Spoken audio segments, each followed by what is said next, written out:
The history of Dia de los Muertos dates back 3,500 years ago to the Aztecs that lived in present-day Mexico City. It was a time to pay homage to their gods and loved ones who had crossed over. Hernán Cortés and his Spanish conquistadors arrived in Mexico in 1519.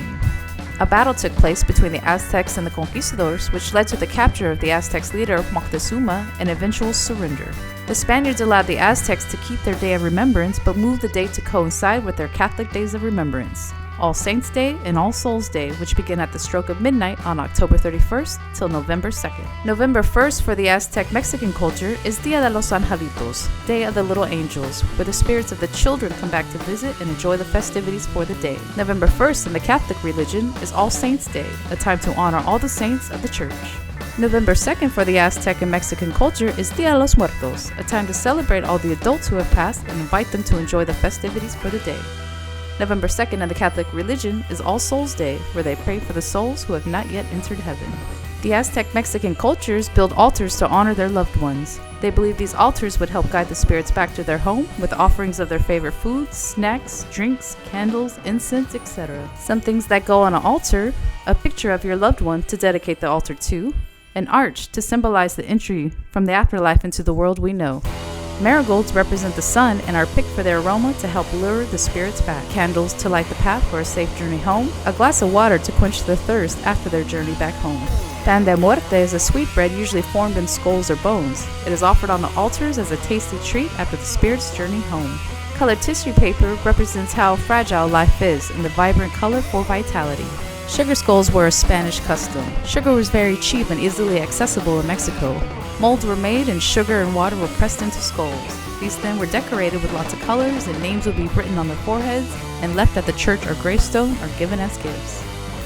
These have now become a popular symbol of Dia de los Muertos, and you will never find a shortage of any color of any of these because color reflects life, and that's what this day is all about, a celebration of life. In Austin, we light up the night sky with a 20-minute display of beautiful fireworks every October 31st, All Souls Day, at Craig Baseball Field in East Austin.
For our finale on November 2nd, we would fill up Woodlawn Lake with local vendors and artisans from the community to sell their handmade creations and goods. We featured a build-your-own sugar skull station, face painting booths, folklorical dancers, a memorial balloon release, a live procession, as well as a vintage car show to entertain throughout the evening.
Yes, sir, I did. Can you tell me what it represents? It represents all the family members that I've lost, in the past. And this year I lost my left leg, so that's what the boot is representing. So that's why I did it. I've been doing this for the last 4 years, so that's what. And Dia de los Muertos, it represents my grandparents, everybody's passed away. So my stepdaughter's dad, everybody.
Planet K and the Fog Foundation for the Pursuit of Happiness would like to say thank you to the city of San Antonio and Austin, Texas for celebrating the time-honored tradition of Dia de los Muertos with us for the past 13 years. Our free annual event became a highly anticipated celebration in both cities, becoming a new family tradition as Planet K would light up the night sky with a beautiful display of fireworks. Beginning our celebration in Austin on October 31st for All Souls Day and continuing to our finale on November 2nd for Dia de los Muertos in San Antonio. All proceeds from our event directly benefit our local charities in San Antonio and Austin. Our San Antonio charities include the American Cancer Society, Bear Air Harm Reduction Coalition, Big Brothers and Sisters of San Antonio, Child Save, the San Antonio AIDS Foundation, San Antonio Pets Alive, the Youth Education and Support Foundation, the Thrive Youth Center, and the Little Church of La Villita. Our Austin charities include Austin Pets Alive, Charities of Austin, Central Texas Food Bank, House the Homeless, Austin Harm Reduction Coalition, Central Texas Meals on Wheels, and the People's Community Clinic.